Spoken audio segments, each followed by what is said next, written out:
eu entendi finalmente o que era criar uma imagem contestadora. E eu acho que esse tipo de imagem passou a me seduzir pro resto da minha vida. Deixa de frescura, para de desenhar e vai laçar um boi, vai lá pro rodeio. E aí eu ia. Muito triste, eu ia laçar e aprender a fazer essas coisas, pois eu queria estar com as minhas amigas costurando vestido de prenda. Teve um dia. Ai, será que eu conto? Ai, conto.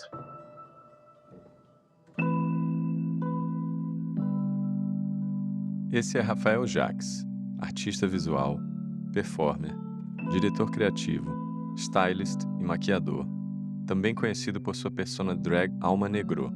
Por causa do lindo e impactante universo visual e performático que ele criou, ele tem trabalhado com os grandes nomes da moda e da música como Gloria Groove e Johnny Hooker. Eu sou Pedro Garcia de Moura e esse é Emoção Criativa, um podcast sobre criatividade. Mas não da criatividade que vem de fórmulas, tendências ou de referências, e sim daquela que surge de dentro da gente, da expressão verdadeira das nossas emoções e da nossa individualidade. Para quem quiser mergulhar nesse processo de autoconhecimento através da criatividade, o livro Emoção Criativa está disponível nas principais livrarias virtuais. Você encontra todas as informações sobre ele e os links de cada episódio do podcast no site emoçãocreativa.com.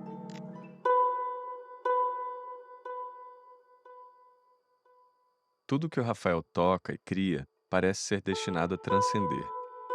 Desde suas criações, que parecem redefinir o conceito contemporâneo do que é belo, até a ressignificação dos arquétipos de gênero da nossa sociedade. As reflexões nesse podcast sempre passam pela conexão ou reconexão com a nossa essência, algo que o Rafael constantemente se questiona. Afinal, seu talento é tão inquestionável e agora com seu merecido reconhecimento que o mercado da moda e do entretenimento não estão querendo largar dele, o que sempre acaba exigindo mais esforço e consciência para fazer essa reconexão. O Rafael tem uma crença que eu também compartilho, que a nossa infância e a origem da nossa expressividade sempre oferecem pistas valiosas. E aqui ele conta sobre as primeiras lembranças da sua vocação se manifestando. Algumas dessas lembranças que eu tenho são morando no interior, na roça mesmo, lá em Gramado. E de coisas muito simples que eu fazia, mas que tinham um teor artístico, quase espiritual, na verdade, que era fazer arranjos de flores na mata. Eu saía andando pelo mato, sozinho, fazendo arranjo de flores para dar para as visitas que iam visitar a casa da minha avó, eu morava com a minha avó, para dar para minha avó. E eu tinha uma amizade com cada planta. Eu lembro muito como eu conversava com o pé de laranjeira. Que O pé legal. de laranjeira, ela era minha amiga. Eu ficava horas conversando com ela, falava quando eu estava chateado, quando eu estava feliz. Eu ia no milharal e eu fazia os penteados nos cabelos das espigas de milho. E eu catava as flores e tinha uma relação muito profunda com o cheiro delas, era uma coisa mística, era como se cada flor fosse uma deusa. Eu acho que eu tinha 5 anos, talvez, e eu lembro disso ser muito presente durante muitos anos da minha vida, por ter sido criado sozinho durante um tempo. E muito natural, sempre fui uma criança muito solitária, mas ao mesmo tempo não me sentia assim, porque ela tinha as amigas da floresta dela. Gente, que interessante, cara. Mas, por exemplo, você estava ali com o pé de laranja, com o milharal, eram seus amigos. E o que que te levava a pegar esses amigos e levar para as visitas? Você chegava uma hora que você conversava e falava assim: "Ah, tá bom, já conversamos bastante, agora vou te levar ali para uma visita". Como é que era essa transição de amigo para presente? Era um presente. Eu tinha uma paixão por fazer buquês de flor, fazer arranjo. Eu achava muito lindo, então eu pegava um galinho de cada coisa, e esses arranjos era quase como se fosse uma mandinga. Uhum. E aí eu levava, assim, com uma intenção. Cada vez ele tinha uma forma diferente, era como se fosse um significado e era como se fosse uma mandinga. E é engraçado porque a religião não era presente na minha vida. Quer dizer, era presente porque os meus avós, de onde eu fui criado, eles não eram religiosos, mas eu ia brincar com as crianças crentes. Todo mundo era crente lá onde eu morava. Então eu ia pra escolinha dominical pra encontrar as crianças. E eu dava os ramalhetes de flor pros amigos crentes também. Achava muito fofo. Com relação às flores, qual era a sua intenção e o que você queria passar? Essa mandinga era pra quê? Você já trazia um pouco pra consciência na sua cabeça ou você não entendia muito bem o que estava acontecendo? Tinha alguma ideia assim, mas eu era muito bonzinho, eu sempre pensava em coisas boas, Por exemplo? algo que faça bem pra pessoa. Eu queria muito que a pessoa, quando pegasse o ramalhete, ficasse feliz, fosse tomada por alguma felicidade, que trouxesse sorte. Era mais essa ideia de amuleto mesmo. No caso da minha avó, era como uma questão de gratidão, porque eu amava muito ela. Depois eu tive um grande encontro que mudou minha vida também, que foi um pouco mais depois, talvez com uns 7, 8 anos, que foi quando eu revirava as revistas lá no porão da casa da minha avó, de moda, jornal, e tinha uma figura muito intrigante lá no meio das revistas sempre. Que sempre aparecia de uma forma diferente, um cabelo diferente, uma roupa diferente. Tava sempre fazendo uma coisa muito errada, mas ao mesmo tempo eu sentia que era muito certo. E especificamente, eu me apaixonei por ela quando eu vi o encarte de um CD, que era da minha mãe, que é o Immaculate Collection, da Madonna. Life is a mystery. Everyone must stand alone. E aí tinha uma foto do Herbie Reed, que era a Madonna. Inclusive eu tô olhando pra ela agora mesmo, ela tá enquadrada aqui na frente, na minha sala, aí na minha frente. Com um vestidinho preto, curto, cabelo curto, num banheiro todo preto com mictórios. Ela tá no banheiro masculino, segurando um espelho. E aí tem outras fotos desse encarte que ela tá fumando, que ela tá fazendo umas poses meio Michael Jackson, com a mão na buceta. Completamente errada. Pra época, era uma coisa assim, meu Deus, o que essa mulher tá fazendo? Por que ela é tão maravilhosa? E acho que isso deu um nó na minha mente, porque eu entendi finalmente o que era criar uma imagem contestadora. E acho que esse tipo de imagem passou a me seduzir pro resto da minha vida. Como algo pode ser tão errado e tão certo, como algo pode ser tão belo e tão ultrajante ao mesmo tempo, como essa dualidade. E eu fui percebendo que tinha realmente essa constância assim nas imagens dela. E eu fui me interessando por outras imagens de outros artistas que eu percebia na época, como Elke Maravilha, Vera Aham. Verão, Grace Jones, David Bowie, Cássia Eller. Nossa, a Cássia Eller, quando eu era criança, eu achava que ela era um boy. E era o meu cantor favorito. A Cássia Eller era o meu cantor favorito. E quando ela faleceu, eu chorei, eu fiquei muito triste. Eu era muito criança, mas eu fiquei muito triste porque eu amava. E aí eu fiquei confuso, porque falavam, ah, é a cantora, a cantora. Fica sério, eu falei, como assim, gente? Eu vi ela de vestido, assim, às vezes, e às vezes eu via ela de moletom, camiseta, de blazer. Eu achava tudo bem, um cantor usando vestido. Quando você falou da Madonna, na verdade, eu imaginei você reconhecendo um contraste entre uma coisa que é percebida como errada, mas que é sentida como certa. Sim, Porque o contraste é um conceito artístico, você exagera ali uma diferença entre 2 coisas. E me dá a sensação que você começou a entender esse contraste entre o que aparenta e o que se sente de certo e errado. Você começou a reconhecer esse sentimento como algo muito forte. E é interessante até porque você trouxe a foto da Madonna nessa pergunta da vocação e junto com essa questão da flor e da mandinga, que é também sobre algo que te fazia sentir bem, né. Só que eu acho que você talvez pode ter começado a sentir que o que te fazia sentir bem não era encarado como o bem de verdade, né. é, realmente. Com o passar do tempo, a gente vai se dando conta que muitas coisas, elas não são encaradas como bem e não fazem sentido. Quando eu era criança, fazer arranjos de flor, fazer os meus amuletos da natureza, não tinha problema nenhum, era bonito. Mas eu fui crescendo e esse tipo de sensibilidade que eu tinha, sendo um garoto, ele foi começando a ser mal visto. E muito mal visto, muito repreendido, inclusive com violência, para todo tipo de sensibilidade. Então foi uma grande proibição. O fato de eu querer desenhar, depois de eu querer estudar teatro, dançar, fazer coral. Para mim, arte é comunicação. Então, acho que essa ideia de comunicar algo artisticamente, tudo isso foi limado pela minha família. Depois eu voltei a morar com os meus pais de novo. Não só os meus pais, mas a sociedade toda Então era, deixa de frescura, para de desenhar e vai laçar um boi, vai lá pro rodeio, vai lá pro CTG. Eu sou do Rio Grande do Sul, né? E aí eu ia, muito triste, eu ia laçar e aprender a fazer essas coisas, mas eu queria estar com as minhas amigas costurando vestido de prenda. Obviamente, o teu trabalho hoje em dia, ele tem uma questão próxima da Madonna, de David Bowie, no sentido de contestar, né? Sim, não é esteticamente a mesma energia, mas acho que a força motora que esses trabalhos seguem é praticamente a mesma. Eu vou te dar uma flor, mas eu vou te dar uma bomba também.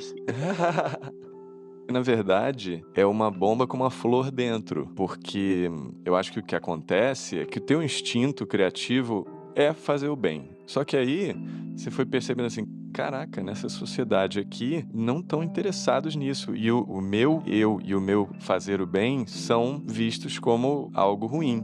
Porque o que você está fazendo com o seu trabalho é redefinindo o que é fazer o bem no sentido de aceitar outras maneiras de existir. Ainda é sobre isso. Só que você pegou uma linguagem que é a maneira que ela precisa se vestir para poder causar uma transformação. Sim, eu acho que é bem por aí mesmo. Eu acredito que uma imagem que não tenha mistério, que não seja corajosa, ela não é um amuleto forte, basicamente. Tem uma coisa da intenção que a gente tem, né, da comunicação, mas às vezes eu gosto muito de deixar essa ideia em aberto. Tem uma coisa que às vezes beira até o dadaísmo, assim, nas criações. Às vezes é uma ideia que ela nem tá tão bem fechada, ela pode estar sendo meio confusa para mim durante um processo de criação, quando eu tô fazendo uma foto, fazendo uma direção criativa para alguém, quando eu tô, enfim, fazendo vários trabalhos, né, que meu trabalho tem várias plataformas. Acho que quanto mais espaço aberto para interpretação, mais forte ela pode ser, né. Tem lugares que eles precisam ser muito específicos, esses signos, para poder comunicar, e outros lugares precisa ser um absoluto mistério. Tenho essa impressão. A gente não tem controle absoluto sobre aquilo que é mágico.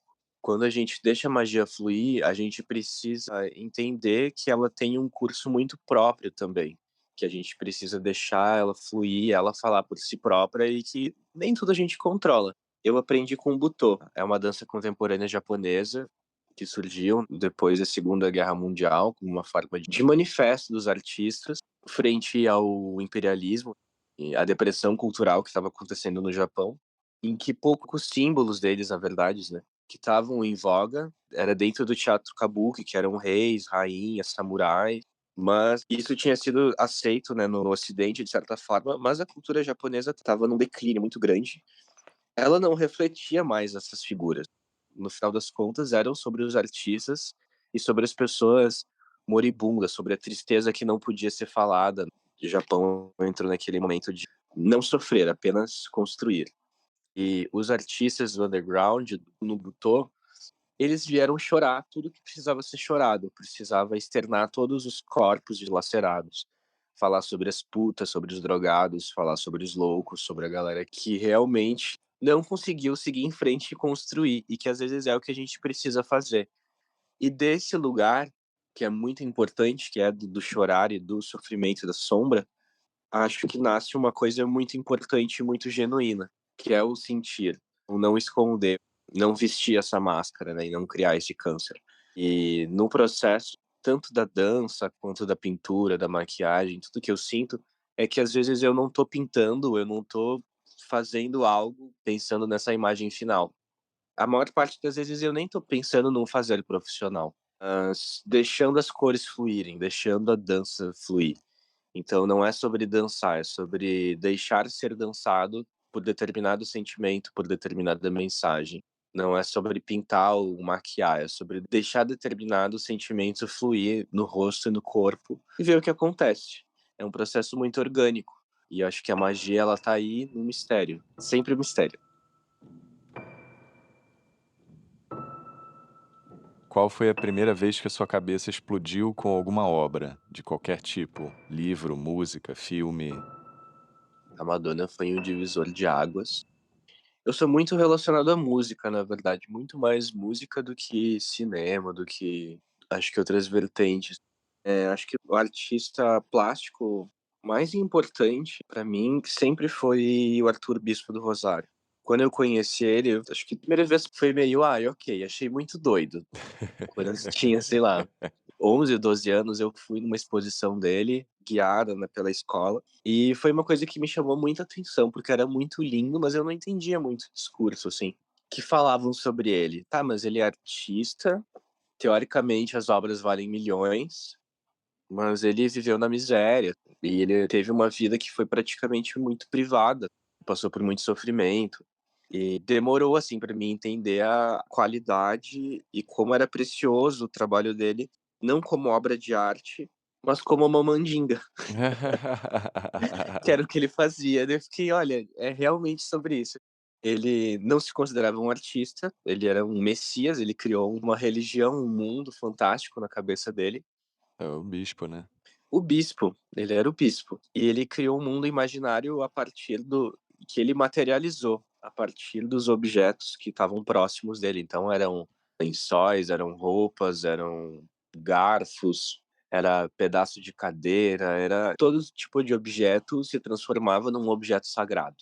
Então, como fazer uma superfície cheia de pregos e sola de havaianas e transformar num objeto sagrado? Quem faz isso é realmente um mago. E aí você olhar para aquilo e perceber: "Meu Deus, isso é um objeto sagrado". Você olhar para os barcos, foi um choque muito grande. Pouco depois eu passei a pesquisar mais sobre ele e fiquei bem fissurado, assim, nessa poética dele. Depois tive contato com o Leonilson também, que foi muito forte para mim. Mas o Bispo para mim é desde criança, me identifiquei muito. Toda essa coisa da loucura e que depois também me fez ter contato com a Anísia da Silveira. E qual foi o mais próximo de você ter construído algo sagrado? Eu acho que toda vez que eu faço algo, que eu coloco essa intenção, é um pouco sagrado, porque acho que não tem tanto a ver com a obra em si, mas acho que com o fazer artístico, com a manufatura mesmo, porque cozinhar pode ser algo sagrado, quando chega uma modelo e eu preciso produzir ela, eu acho que quando eu começo limpando a pele dela e fazendo uma massagem com óleo, eu já tô fazendo uma mandinga, já é sagrado. Então, se a maquiagem dela for no make-up, já é sagrado. Em determinado momento já tem uma coisa ali espiritual ali. E qual você acha que seria o objetivo de algo sagrado? Eu acho que é justamente a gente poder descobrir novas potências na gente mesmo e no mundo. É a gente poder olhar para o mundo com novas lentes, que podem ser boas ou não pra gente. Cada dia que a gente acorda, a gente pode evocar uma força, evocar uma ideia, evocar um sentimento. Isso às vezes pode se dar pela espiritualidade, pode se dar por um desejo, pode se dar por um fazer artístico.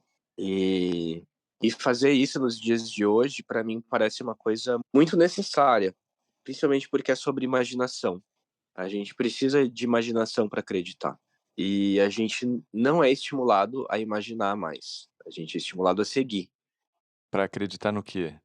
Nesse sentido, para mim, é mais sobre você criar suas próprias divindades e aspirações, e acho que a espiritualidade é mais sobre uma busca do que você aceitar algo que já existe, diferente das instituições, das religiões, desses dogmas. É uma coisa cada vez mais frequente, né, na verdade, né, de você juntar alguns conhecimentos e criar a própria espiritualidade. Eu compararia, por exemplo, o teu trabalho com o do bispo, no Hum. sentido de que são fazedores de artefatos e de rituais, desde os arranjos que você fazia. Então, para mim, você já era um bispinho ali na, na floresta de Gramado. O bispo, ele era uma arte mais naif, que o mercado, e até pelo fato dele ser um artista preto e questões de saúde mental, ele era excluído já quase que por natureza, e depois o mercado foi se curvando e valorizando ele, e muito mais postumamente. Mas no teu caso, você domina uma linguagem que, pelo contrário, é super valorizada pelo mercado. Mas no fundo é uma pessoa que está ali sacralizando e ritualizando absolutamente tudo que faz.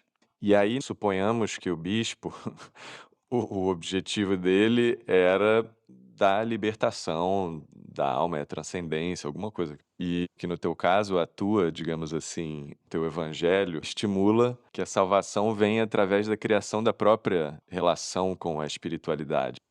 É mais a relação que a pessoa que tá vendo vai ter com essa imagem ou com essa performance, e não é uma responsabilidade minha. E realmente, né, o bispo tinha essa questão de que ele não tinha repertório. As obras dele eram pra ele mesmo, não tinha outro sentido. Era uma coisa que era pra ele mesmo, esse mundo que ele criava. Eu crio as minhas coisas, eu tenho momentos que tem trabalhos que são totalmente autorais, que são meus, eu crio pra mim mesmo, mas a maior parte dos trabalhos que eu tenho feito hoje em dia são trabalhos que demandam equipes, que são para outras pessoas. Quando se trata de moda, quando se trata de, sei lá, capa de um disco, tem essa ideia ainda que permanece da mandinga, do ritual, mas elas precisam estar extremamente conectadas com essa pessoa ou com esse grupo de pessoas que está criando.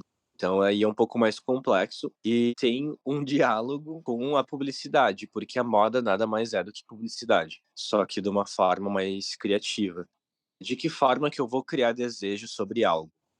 Na moda eu consigo direcionar essa maneira de criar desejo, de fazer propaganda sobre uma roupa, um lifestyle, alguma coisa, de uma forma menos quadrada, menos imbecil que realmente é o mercado. Por mais que meu trabalho tenha uma coisa da beleza, que eu procuro bastante, tem algo que é bastante aceitável por causa da beleza e dessa coisa meio estranha, ela tá longe de ser comercial ainda.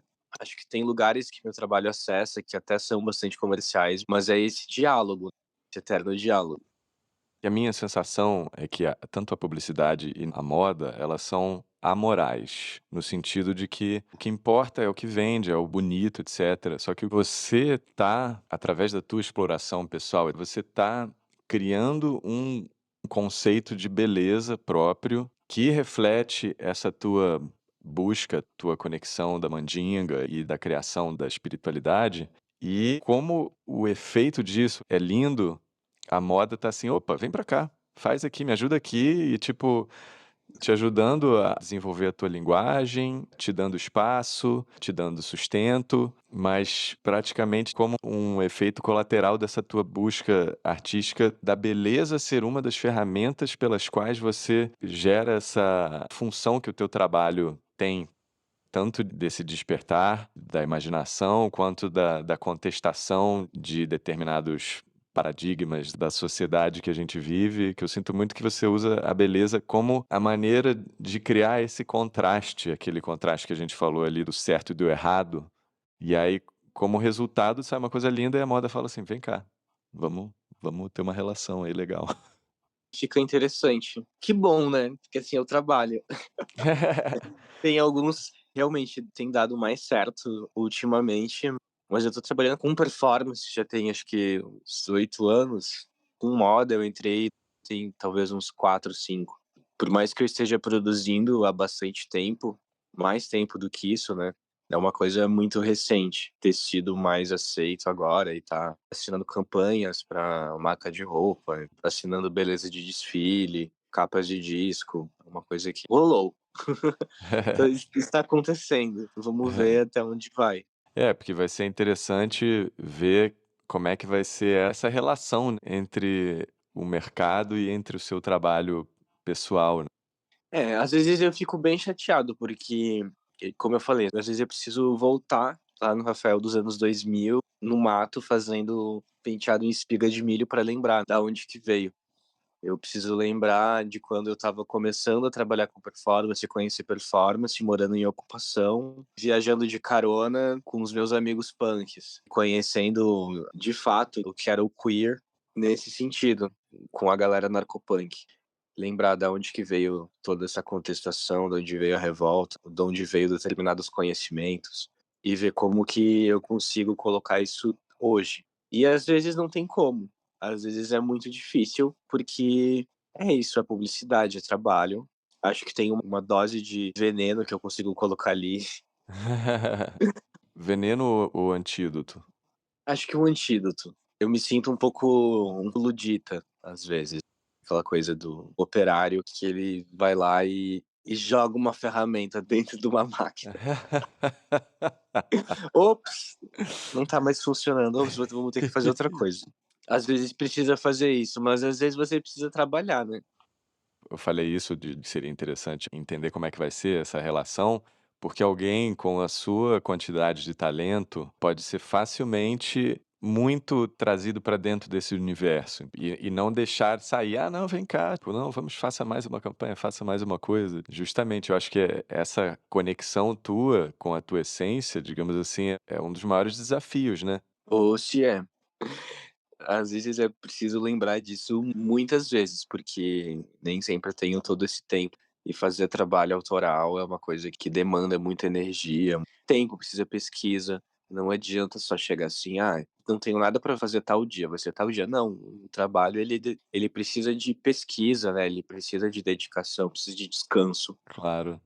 É, e todo esse processo desse podcast, toda essa conversa que eu tenho com todos os artistas, é só sobre essa conexão e reconexão com a essência, porque eu acho que é uma das coisas mais importantes. Esse é o meu evangelho, né, na verdade. É importante pensar sobre isso.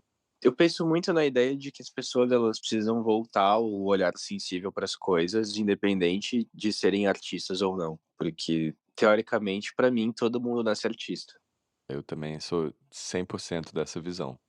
sendo profissional ou não, todo mundo é artista no final das contas. Eu acho que a gente deveria treinar mais esse olhar e é por isso que eu acho tão importante a gente estimular a imaginação hoje em dia. Sim. Você falou lá da tua definição de arte, a definição de arte que eu mais gosto pessoalmente é que através das palavras se transmitem pensamentos e através da arte se transmitem sentimentos. Ou seja, o que a gente sente no nosso mundo interior, a maneira daquilo ser externalizado e transmitido é através da arte. Então, nesse sentido, todo ser humano nasce com um mundo emocional interior que o intelectual apenas não tem condição de dar conta. Aprender a se expressar ou dar conta desse mundo interior, para mim é o papel da arte. Nesse sentido, todo mundo é artista. As pessoas não vivem necessariamente profissionalmente daquilo, mas precisam entrar em contato com as emoções e transmitir de algum jeito. É, e é extremamente urgente fazer isso. Acho que a gente está cada vez mais condicionado a viver como máquina, corpo que reproduz e que acaba comprando as mesmas identidades. Se fala tanto em liberdade, mas ao mesmo tempo parece que tem uma gama, assim, muito específica de pessoas que você precisa comprar para ser. A sensação que eu tenho é que a humanidade hoje em dia, em 2022, teoricamente tem inteligência artificial, tecnologia e foguetes, etc. Mas é uma sociedade muito atrasada em termos de evolução humana e evolução emocional, e todo mundo muito preso. Muito. Só a gente olhar a desgraça que foram as nossas eleições de agora, que assim, 2 anos de pandemia não foram o suficiente para fazer as pessoas repensarem sobre o básico, que é sobre como vamos levar a nossa vida daqui em diante, quais são os princípios, as virtudes que a gente quer, o que a gente pode fazer. E aí eu vejo blogueiras, assim, com milhões de seguidores, que são super do paz e amor, super, ai, do bem, mas estão fazendo um discurso assim: "Ai, não vamos brigar por política, vote pela sua família. Vote pensando no seu filho, vote pensando na sua casa, vote pensando em você". E tipo, não amore, você tem que pensar na sociedade, pelo amor de Deus. Não aprendeu nada não, e as pessoas acham lindo. Essa pandemia, eu acho que o bolsonarismo me fez entender que a gente é acostumado a olhar para a miséria, né, para a pobreza. Ah, essas pessoas são miseráveis. Ah, agora com o acesso à universidade, famílias que nunca tinham tido educação estão agora tendo possibilidade de se educar. A verdade é que você vê muita gente que teve educação e que tinha dinheiro, mas elas são miseráveis de capacidade de olhar para o próximo, Sim, miseráveis de autoconhecimento de quem elas são, e nesse sentido é uma grande massa de pessoas aprisionadas em protocolos de de gênero, protocolos de classe, de raça.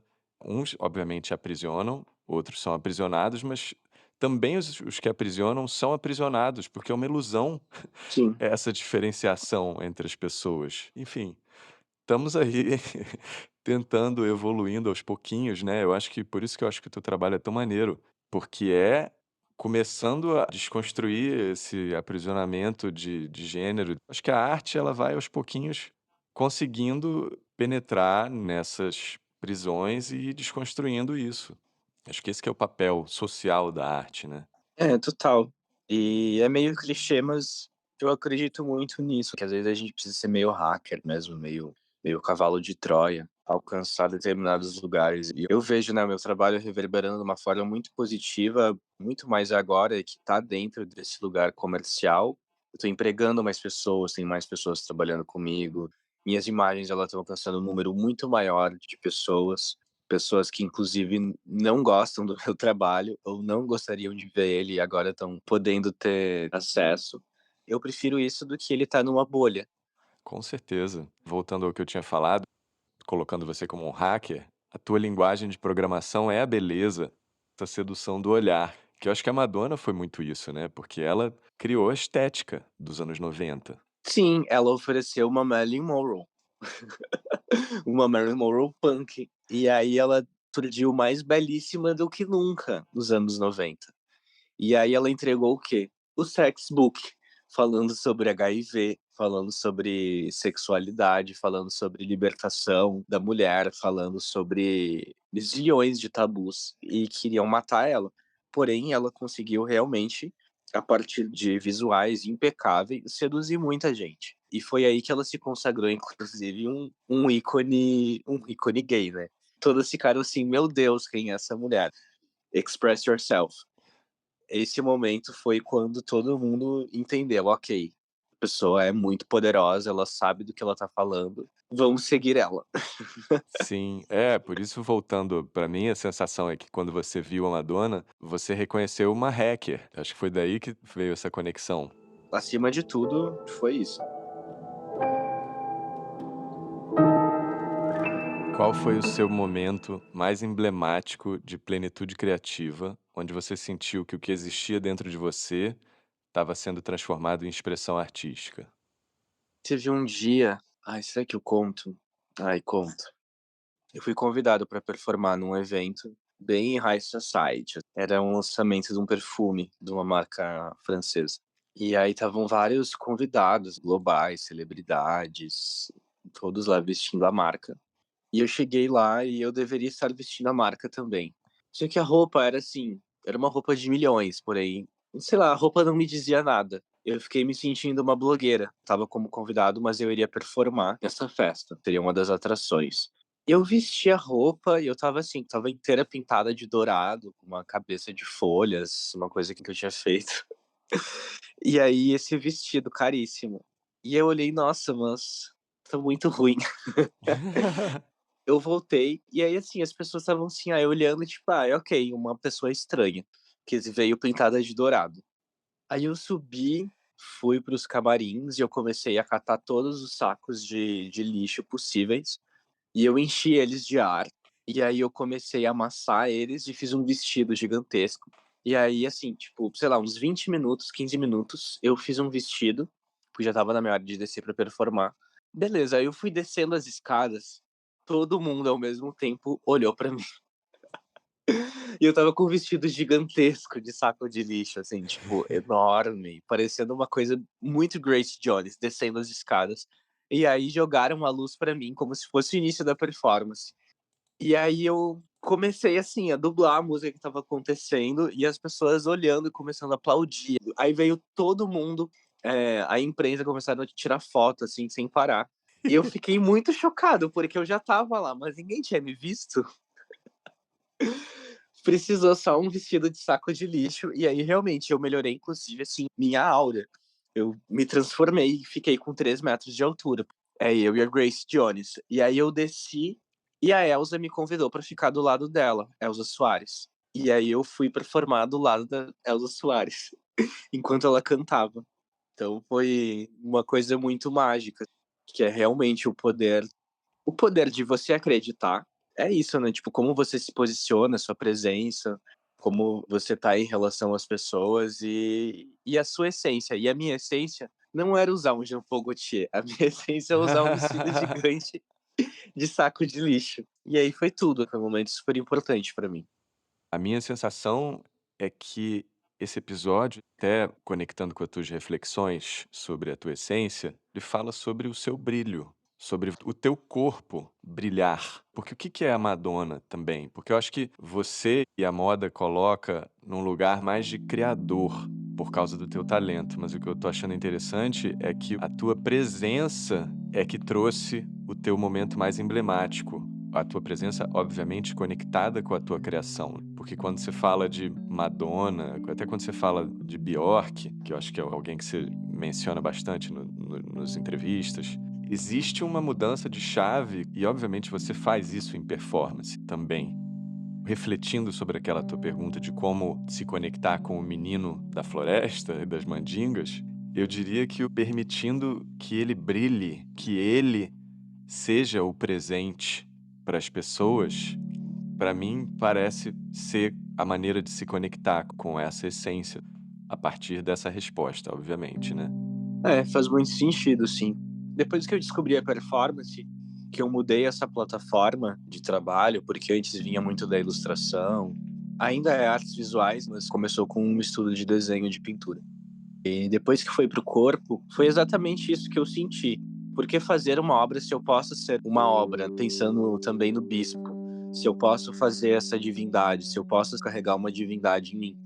E aí eu tenho a sensação o tempo todo, cada vez mais isso se concretiza, de que eu evoco as minhas ciganas, de que eu evoco várias energias e elas se fazem extremamente presentes em mim. Acho que uma das minhas performances mais emblemáticas, inclusive, foi recentemente, em que eu estava extremamente esgotado, assim, eu estava vindo de 2 diárias de trabalho, de filmagem, muito pesadas, muito cansativas, e eu tinha que performar na Mamba Negra. E aí eu tava 24 horas sem dormir e eu tava, meu Deus, eu não posso cancelar. Quer dizer, na verdade eu poderia, mas eu não queria, porque a Mamba Negra é um dos lugares que eu mais amo, assim, na minha vida. É uma festa que eu amo de paixão, um lugar onde eu sinto uma liberdade muito grande, eu me sinto acolhido, me sinto em casa. É um lugar que eu não tô prestando um serviço. Eu não me sinto prestando um serviço, mas somente me comunicando com o público, Uhum. interagindo, tendo uma troca com o público e com quem tá tocando comigo. E aí, eu estava assim, muito cansado, eu cheguei em casa, eu peguei uns tecidos vermelhos e eu pensei: "Ai não, esse final de semana eu sou muito pombagira", e eu estava vindo de uma sequência de trabalhos muito bem-sucedidos, tinha recém ganhado um prêmio, e várias coisas que eram muito relacionadas ao feminino e essa figura da pombagira. E eu estava acordado, não sei como, então foi isso, eu tomei um energético, me alimentei, peguei um lookinho em casa, peguei uns tecidos vermelhos, que aí eu cortei na hora. E aí peguei 2 leques que eu tinha usado num trabalho com a Luísa e os Alquimistas, que era bem inspirado na cultura cigana. E aí eu fiquei pensando como seria dançar com esses leques, o que eles evocam. E aí eu fiquei pensando muito nessa coisa da ritualidade, né, dos movimentos. O que o leque é? O leque é um instrumento, ele faz som, ele traz vento, conforto. Ele também tem uma coisa, lembrando das geishas, assim, a forma como elas usavam os leques, tinha uma coisa muito da beleza, da delicadeza. Então, ok, nunca peguei um leque na minha vida, vou pegar esse leque hoje. E eu dancei como se fosse, assim, uma dançarina de leques na festa. E eu tirei energia não sei da onde, eu fiquei de 2 da manhã até as 4, 5 no palco, como se fosse uma Florence possuída. A Florence dançando com os leques e o povo assim, "uá!", o povo muito doido na frente. E foi isso, assim, foi um momento muito incrível. Depois teve uma repercussão muito boa. Todo mundo veio falar: "Nossa, você estava muito incrível na Mamba". Foi muito incrível, adorei dançar, acompanhar você, a história que você estava contando com os tecidos. E eu fiquei: "Olha, realmente fez muita diferença evocar minhas pombinhas, evocar a cigana dela". Total, né, porque eu acho que se a gente tá falando desse arquétipo sagrado, tem o ritual mesmo, né. Não tem como só produzir a liturgia e não ir ali para o púlpito, né. Sim. É, a imaginação é extremamente importante, é que nem você pega uma criança que tá vestida, sei lá, de Homem-Aranha, de Mulher Maravilha. Ela não tá vestida de super-herói ou de super-heroína, ela é uma super-heroína. Ela acredita piamente nela. O Homem-Aranha sai correndo e saltando na sua frente, é porque ele realmente tem superpoderes, ele acredita nisso. Não é mais uma criança, é um super-herói. Que maneiro. Se permitir brilhar é uma coisa tão transformadora, né? Demais. Qual foi a pior coisa que aconteceu ou que você ouviu de alguém ao longo da sua trajetória que quase podia ter feito você desistir ou seguir outro caminho? Acho que eu sempre tive com muita clareza na minha mente que eu queria viver de arte, independente do que fosse. Se eu tivesse trabalhando de caixa de supermercado, ou se eu tivesse trabalhando como chapista fazendo lanche, que foram coisas que eu fiz, eu ainda conseguiria viver a minha vida paralelamente fundamentada na arte. Para mim, a arte ela não é um fazer profissional. Então, acho que eu nunca me senti frustrado em relação a isso, porque eu sabia que uma hora iria acontecer, sabe? Sim, a arte é um existir, não é um ofício. Obviamente, eu já fiquei muito frustrado por não conseguir fazer isso e por falta de recurso, muito tempo atrás, quando eu estava estudando, eu não conseguia entrar na faculdade e tal, eu não conseguia conciliar essas coisas. Não conseguia fazer o meu trabalho, fazer as minhas pesquisas de fato, trabalhar e ainda fazer 6 cadeiras, era impossível. Pagar aluguel, enfim, coisas assim, era complicado quando a gente tem 18, 19 anos e vive sozinho, não teria um apoio de familiar, né. Houveram muitos perrengues, mas acho que os perrengues eles nunca me disseram não, os perrengues eles me diziam muito mais que sim. Mas alguém, tipo, já tentou falar alguma coisa pra te botar pra baixo que te pegou de jeito ou não? Não, já falaram, mas nunca dei muita importância. Por que que você acha que você não deu importância? Era essa certeza que você tinha do teu caminho? Não, a começar pela minha família. A minha família foram os primeiros a dizer que não, né, pra você ter noção, acho que eu tinha uns 14 anos. Eu estava, tipo assim, já aborrecente, né, mas, tinha uns 14 anos, eu estava fazendo curso de desenho escondido. Eles não precisavam saber, eu só fiz. E eu fui mostrar pra minha avó, que a minha avó era minha melhor amiga. Foi num domingo de churrasco, assim, eu fui mostrar pra minha avó o meu trabalho de conclusão, e aí tinha uma pasta enorme, assim, com muitos desenhos, muitas coisas, e tinha estudos. Meu padrasto pegou os desenhos e jogou na churrasqueira. Acho que esse foi o momento, assim, que me deu mais ódio, mas muito pelo contrário, não foi sobre desistir, foi o combustível que me fez seguir adiante e fazer muito mais. Foi bem horrível, mas acho que foi um não e uma coisa que deveria me desestimular, que inclusive pra ele, acho que ele queria que isso me desestimulasse, né, apesar de ele só estar falando sobre o ódio dele lá. Mas pra mim foi muito pelo contrário, foi aí que disse: "Não, eu vou sair de casa e eu vou ver minha própria vida, fazendo o que eu quero e vocês nunca mais vão saber nada sobre o meu trabalho, foda-se, nem sobre mim". E foi meio que aconteceu, assim, hoje eu falo só com a minha mãe. A minha avó, ela já partiu, né, então com ela eu converso só em sonhos. E qual foi a coisa mais importante que você já ouviu de alguém que, pelo contrário, te ajudou no momento de dificuldade? Foi quando uma entidade estava conversando comigo, e foi minha primeira conexão com a Umbanda mais forte. Assim, como eu falei, eu não tenho religião nem nada, né, mas flerto com alguns desses lugares, e a Umbanda pra mim é bem especial, em específico com o povo da rua.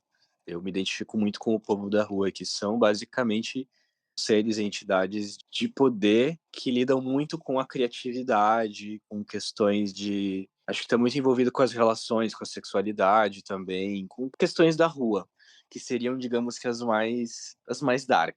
Uhum. E aí um baiano falou pra mim, era um dia que eu realmente eu estava muito mal, fisicamente doente, estava desestimulado, estava super deprimido, estava numa depressão muito profunda, num lugar da vida, assim, muito nihilista, muito tudo vai dar errado, todo mundo vai morrer e não tem porquê. Nada tem um porquê. Um lugar extremamente nihilista. E aí o baiano falou pra mim que você é o que você faz, e você faz beleza. A sua mediunidade, a sua criatividade e as suas mãos, elas trazem cura, não importa o que você faça. E ele falou: "Não esqueça, tipo, você é o que você faz". E aí isso foi um ponto, assim, a esclarecer. Então, quem estiver ouvindo, que acredite ou não, acho que não me importa muito, mas a mensagem acho que ela é bem potente, de qualquer forma, sabe. Poderia ter sido qualquer outra pessoa me falando. Acho que faria muito sentido. Você é o que você faz. É, poderia ser qualquer pessoa, mas não foi, né? Não foi, foi baiano. Foi uma entidade. E isso mudou muito minha perspectiva a partir daí, e mudou a minha saúde, assim, física, mental e espiritual. Ter mais consciência disso, porque antes eu já sabia do meu trabalho, mas acho que era uma coisa meio sensorial e meio tipo: "Ah, eu acho que eu faço as coisas porque eu quero colocar uma intenção", mas não aprofundava muito. Hoje em dia eu tenho muita noção disso, a importância que as coisas têm. Engraçado, porque assim, eu particularmente eu não conectava muito com a parte das cerimônias, dos evangelhos, tal, mas eu ia. Mas toda vez que eu converso com uma entidade do povo da rua, assim, é conversar com alguém de 1000 anos, mas parece que é, sei lá, um amigo de bar. Uma pessoa muito com muita sabedoria e um amigo, assim, de muito tempo e uma pessoa com muita sabedoria.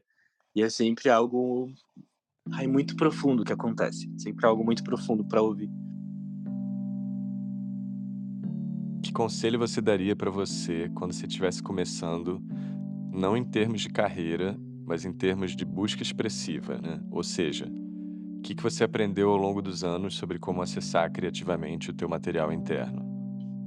Acho que é menos preocupação com essa imagem final, menos preocupação e mais atenção no processo. Valorizar mais o processo. Eu me dei conta, por exemplo, que eu tenho várias obras aqui em casa, pinturas que não estão acabadas. E eu decidi que elas vão ficar assim, porque elas são assim. E eu lembro que na época, uns anos atrás, quando eu pintava muito, produzia, às vezes me davam uns bloqueios criativos e eu não conseguia resolver essas pinturas, resolver essa composição. Pra mim era muito difícil e eu abandonava elas e ficava frustrado. Hoje eu entendo que não, que elas são assim. Então, tem pinturas que elas não são inacabadas, elas são num eterno processo e elas dizem o máximo delas em determinado ponto, em determinado estágio.